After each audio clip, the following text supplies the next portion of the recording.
The wood of the bench was rough against the back of her legs.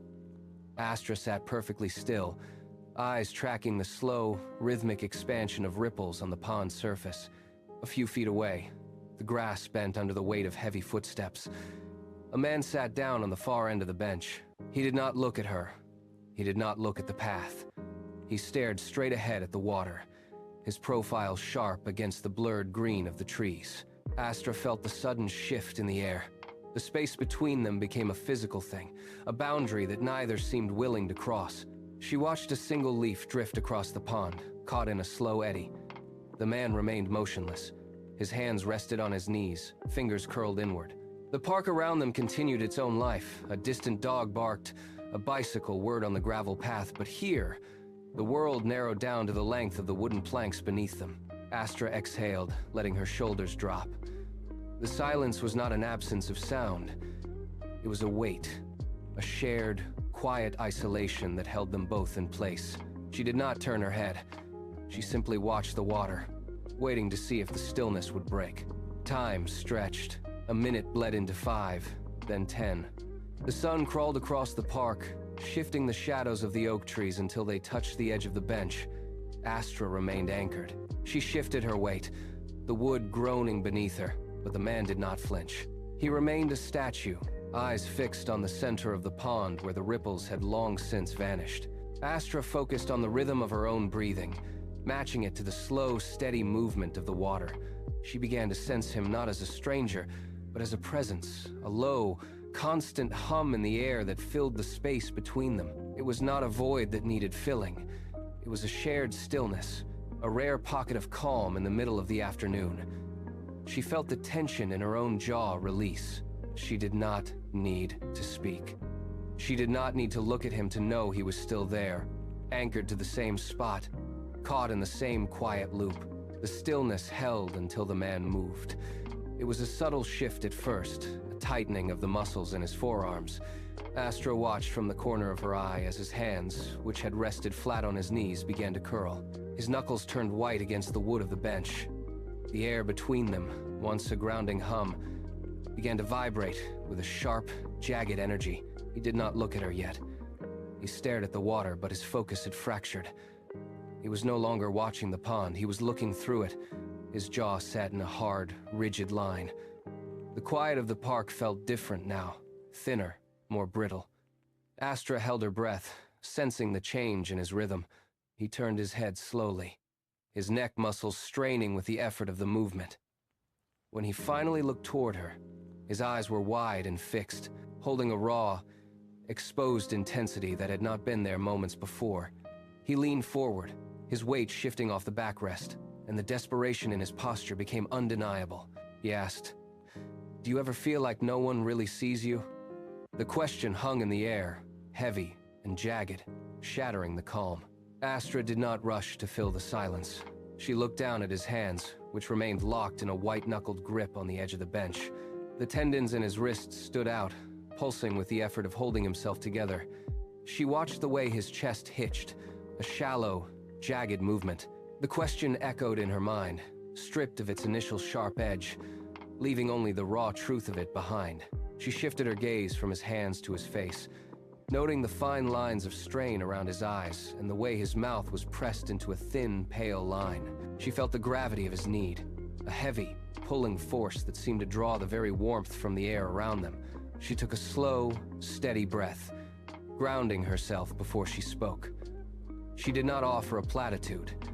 She did not try to soften the blow. She simply looked him in the eye and said, "Yes." The effect was immediate. The man's shoulders dropped inches in a single fluid motion. He let out a long, shuddering sigh that emptied his lungs completely. The air between them shifted, the jagged energy smoothing out into something quieter. The silence returned, but it carried a different weight now. It was no longer a void to be managed, but a container for the man's exhaustion. Astra felt the urge to speak, to offer some hollow comfort or a path toward resolution, but she pressed her palms against the wood of the bench and stayed still. She watched a single leaf drift across the pond, its path erratic and aimless. The man remained beside her, his breathing slow and rhythmic. the jagged edges of his earlier distress softening into a steady, quiet pulse. Minutes stretched into an hour. The sun shifted, casting longer shadows across the path, yet neither moved. Astra kept her focus on the water, allowing the man to exist in his own space without the pressure of performance or explanation. She felt the temptation to fix, to reach out, to solve the problem that had brought him to this point, but she anchored herself in the present moment instead. She did not look at him, yet she was keenly aware of his presence, a quiet, heavy reality sitting just inches away. The park grew busier, the sounds of distant voices drifting through the trees, but the space between them remained untouched. She was not carrying his burden. She was simply providing the room for him to set it down. The air grew cooler, and they continued to sit. A shadow flickered against the periphery of the path.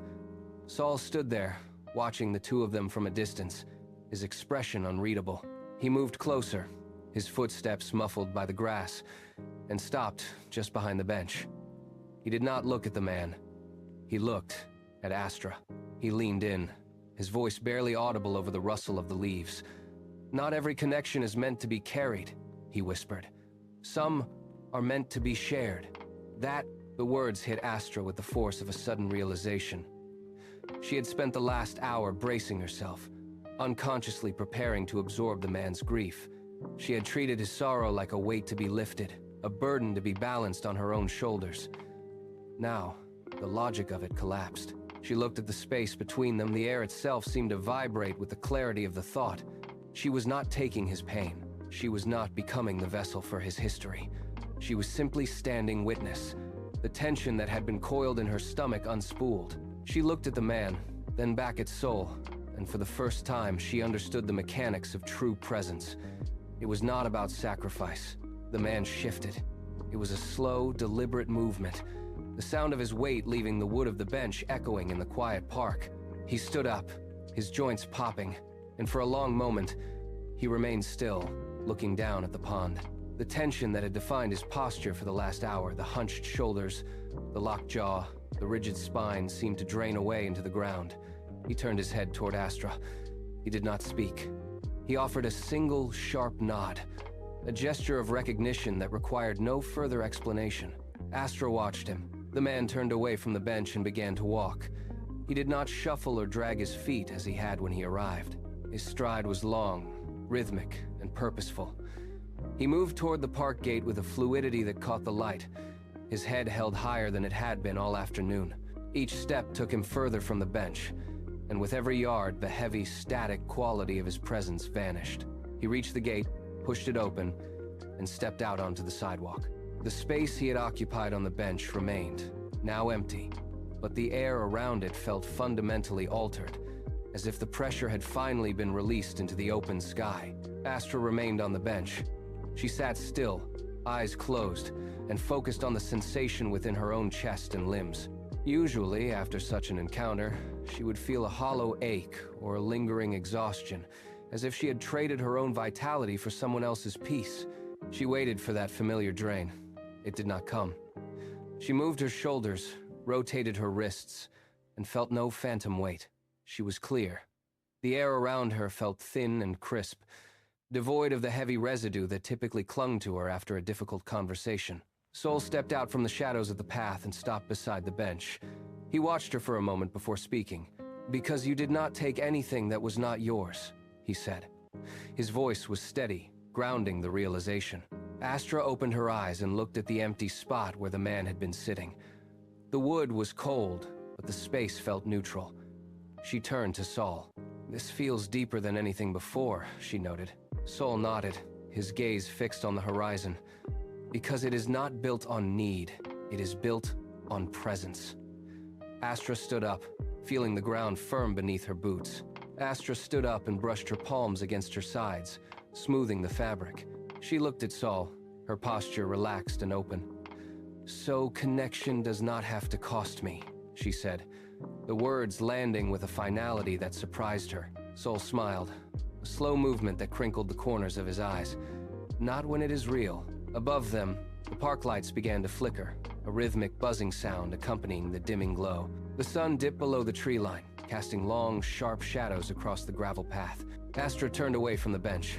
She began to walk toward the park exit, her stride even and unhurried. She did not look back at the empty seat or the pond. She focused on the rhythm of her own breathing, the steady beat of her heart, and the firm contact of her boots against the earth. The air had turned cool, but the chill did not penetrate her. She felt entirely whole, a singular unit moving through the gathering dusk. She passed the gate, the metal cold under her hand as she pushed it open. She stepped onto the sidewalk, the streetlights ahead humming to life. She walked home alone, but the silence inside her was not empty.